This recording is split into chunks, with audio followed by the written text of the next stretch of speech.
Welcome back, parents.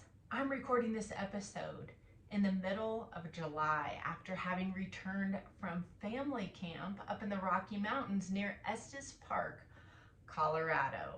And while we were there, we did tons of sporting type events where our family played together as a team. It was awesome. There were low ropes courses where we had to band together and walk these cables that were strung between three big trees without falling off. We played volleyball games, spoon and egg races, those relay races that are so much fun. We even supported each other as we individually climbed a 30-foot telephone pole and then jumped off in an attempt to grab this trapeze bar that was hanging out in the distance. It was terrifying.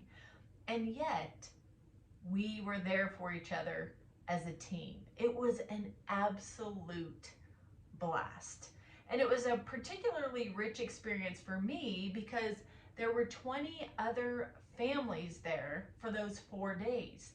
And I was blessed to be the guest speaker. So when I planned this, my goal was to share my own personal story like I usually do when I give a talk. I share about my story of feeling like a team of one, being burnt out, doing everything for everyone and resenting everybody for it. And then tell them about how I started implementing a weekly family meeting and then experienced this huge transformation in my family, going from feeling like a team of one to feeling like a team where everybody participates and jumped in.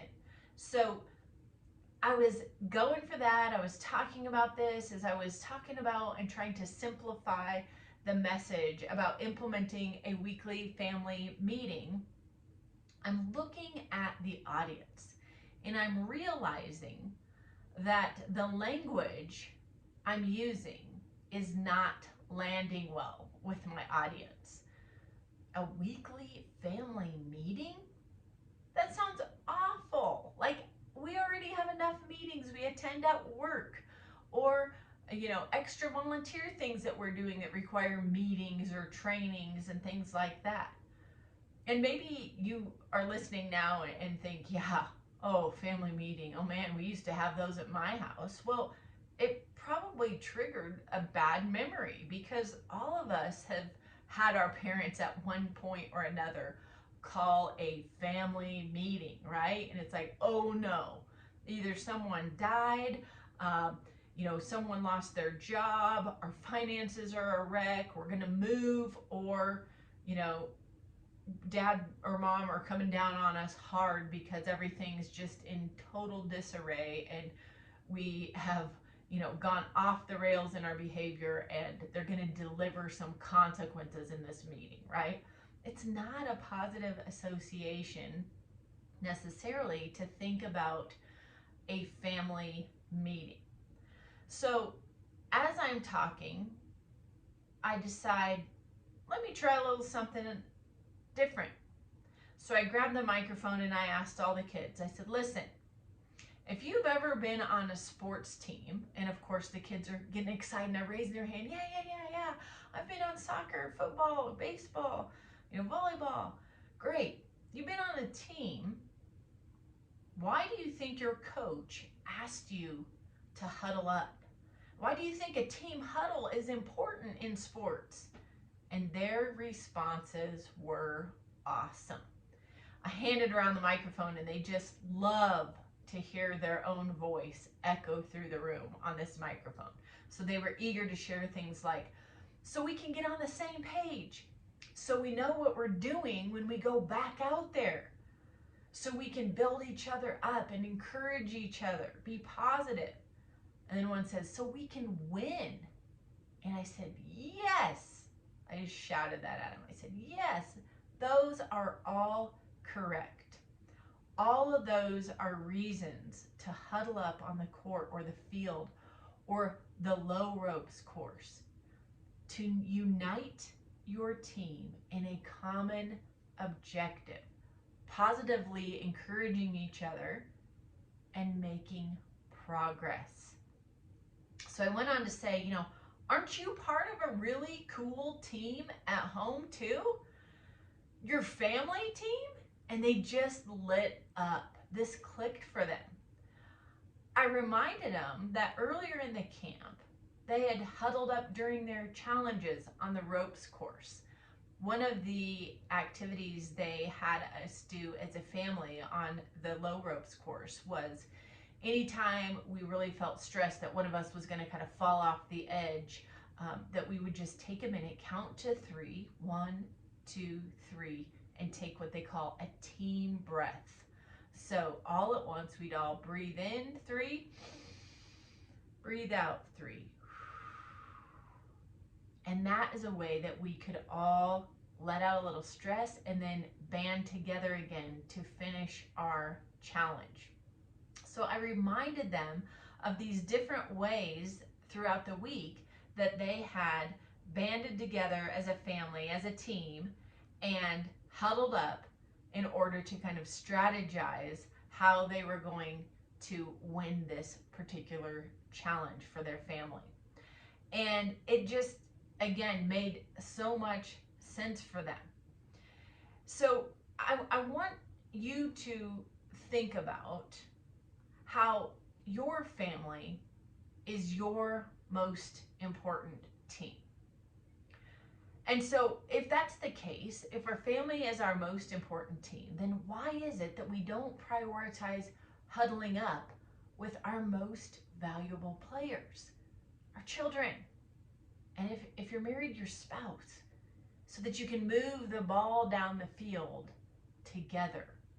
Well, like I said earlier, maybe it's just because we haven't thought about it in a positive way, right? You think family meeting? Nope, not gonna do it, not another meeting. So imagine a favorite sports team you follow every season, or maybe you don't just watch them on TV, but you go to their games live in action. Well, there's really a reason that they're your favorite, right? Think about some of the attributes of a really rock solid, unified team that has an awesome reputation. Okay, we've thought about that too here at Families of Character and put together a list of 10 characteristics of a great team. And the first 5 relate to the coach or the coaches. Here they are. Passionate but level-headed coach. You can have passion, but you got to keep your cool, right? Positive and uplifting nature, but a coach who also knows how to inspire more out of his or her players. A coach that runs great huddles that are clear, concise, and meaningful. And a coach who teaches by asking questions and engaging their players to think, not just follow commands. Really, that's a coach who fosters understanding in their players. And a coach who motivates the whole team, not just the all-stars.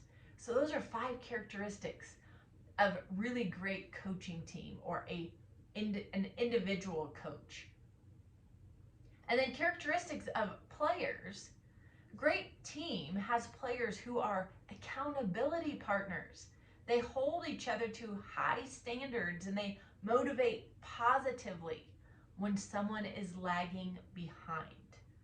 They follow a playbook.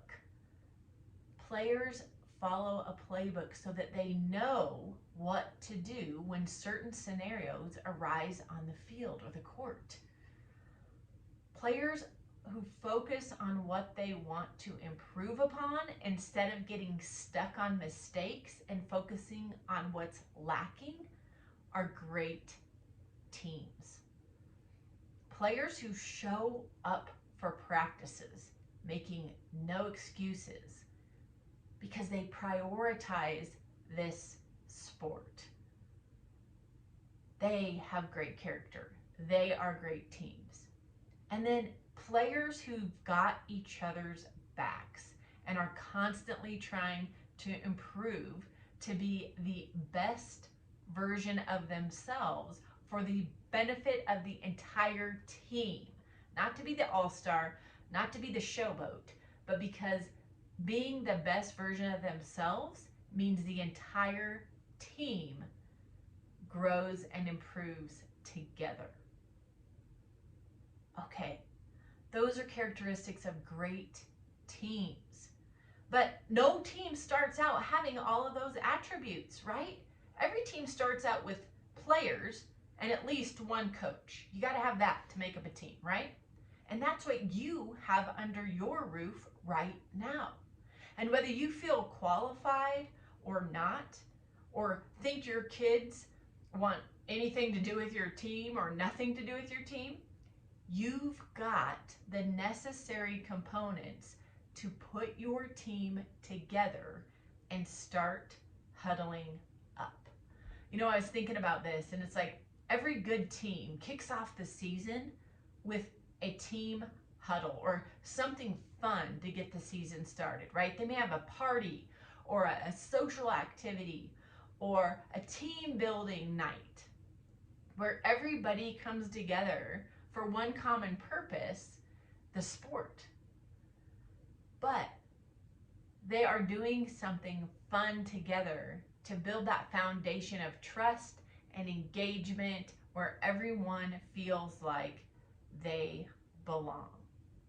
So, what would your family be like if you started a simple family huddle this week and you just used the language, did something fun together, talked about what was happening on the family calendar for the upcoming week, and then ended with all hands piled on top of each other and a big team cheer at the end? 1, 2, 3, Team Langdon, Team Smith. That's all it takes. A simple family huddle where you do something fun together as an entire family. You look at the calendar, talk about the activities, right, that you have coming up on the family calendar over the next 5 to 7 days. So everybody is aware. That is you showing them the playbook, right? And then you say, good job. We're on the same page. We know what's coming in the days to come. So let's celebrate. Let's have ice cream. Let's go on a family walk. Let's take a bike ride. Let's go swing at the park.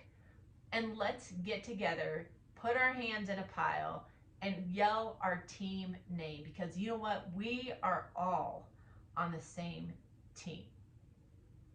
Commitment to show up, be a good coach, and host a family huddle once a week. Be consistent on doing it. Just week after week, just continue to host the huddle and to be the leader of your team. And then communicate, being very clear on what's going on, being very clear that this is a place where your kids can speak up and share their ideas, and they're welcome. Those ideas are welcome in the meeting. Parents, you've got this. Instead of having a bunch of players on your team who decided they might want to trade to another team, you know how players do that? Like their peers or social media platform or some imaginary video game world.